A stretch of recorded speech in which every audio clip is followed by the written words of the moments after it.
Ce programme prioritaire me tenait beaucoup à cœur parce qu'il matérialise l'ambition que j'ai d'un enseignement supérieur scientifique de qualité qui répond aux exigences pédagogiques de son temps. La science, et mademoiselle Kébé l'a rappelé avec brio, c'est certes l'énoncé conceptuel, c'est la théorie et le postulat. Mais la science, c'est aussi et surtout la théorie confrontée à l'épreuve de la pratique. C'est le test, c'est la mesure, c'est la démonstration, c'est la vérification. Voilà pourquoi il faut être équipé pour passer de la théorie à la pratique. Au demeurant, la réception de ces équipements scientifiques n'est pas un acte spontané pour parer au plus pressé. Au contraire, c'est le fruit d'une vision déclinée dans notre feuille de route pour le développement de la recherche et de l'innovation dans l'enseignement supérieur. Je rappelle que parmi les 11 décisions issues des concertations nationales sur l'avenir de l'enseignement supérieur et de la recherche, la première consistait à réorienter les formations vers les sciences, les technologies, les sciences de l'ingénieur et les mathématiques, ainsi que les filières courtes, techniques et professionnelles. C'est la raison pour laquelle les ISEP ont été conçus et mis en œuvre. Or, former dans ces domaines requiert un plateau technique de haut niveau pour l'application pratique des enseignements théoriques. C'est là que se trouve l'ambition du projet de construction et d'équipement de 100 laboratoires nouveaux, laboratoires de travaux pratiques, dotés d'équipements de pointe.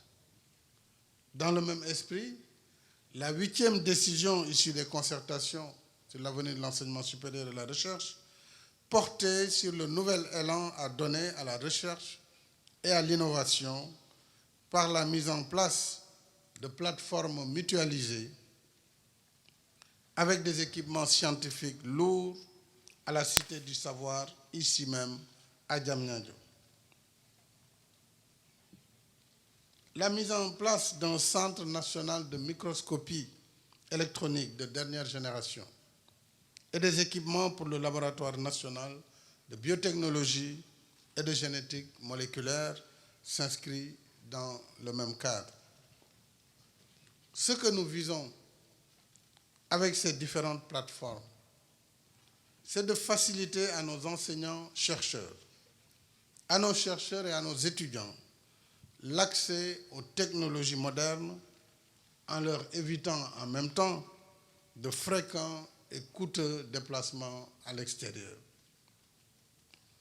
Sur la même lancée, nous avons installé à la Cité du Savoir, ici à Diamniadio, un supercalculateur d'une puissance exceptionnelle de 537,6 teraflops et dont la gouvernance vient d'être finalisée.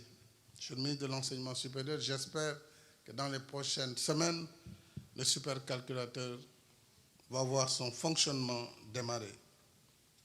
Et plus récemment, j'ai mis en place l'Agence sénégalaise d'études spatiales, dont la vocation est de réunir une masse critique d'expertise capable de porter nos ambitions pour la conquête de nouveaux horizons scientifiques et techniques. En remettant ces équipements de dernière génération, je souhaite consolider ce nouvel état d'esprit qui doit animer notre système d'enseignement-apprentissage pour le hisser à la hauteur de nos objectifs d'émergence. Ainsi, ces équipements seront répartis entre nos 8 universités publiques, nos 6 instituts supérieurs d'enseignement professionnel, l'École polytechnique de Thiès, l'École supérieure polytechnique de Dakar et les classes préparatoires aux grandes écoles que je voudrais Donc je voudrais féliciter les étudiants ici présents. En plus de l'équité entre établissements, nous avons aussi voulu une répartition équitable entre les disciplines cibles, puisque les équipements sont prévus pour des filières aussi variées que l'informatique, l'électricité, la biotechnologie, la biologie, la chimie, la physique, la mécanique, le génie civil, mais également la médecine, l'agriculture, l'agroalimentaire et le sport, entre autres. Bien sûr, il y a d'autres secteurs qui ne sont pas couverts. C'est la raison pour laquelle je vais engager le ministre de l'Enseignement supérieur, Monsieur le Premier ministre, de poursuivre les efforts pour les autres filières qui ne seront pas bénéficiaires de ce lot d'équipements.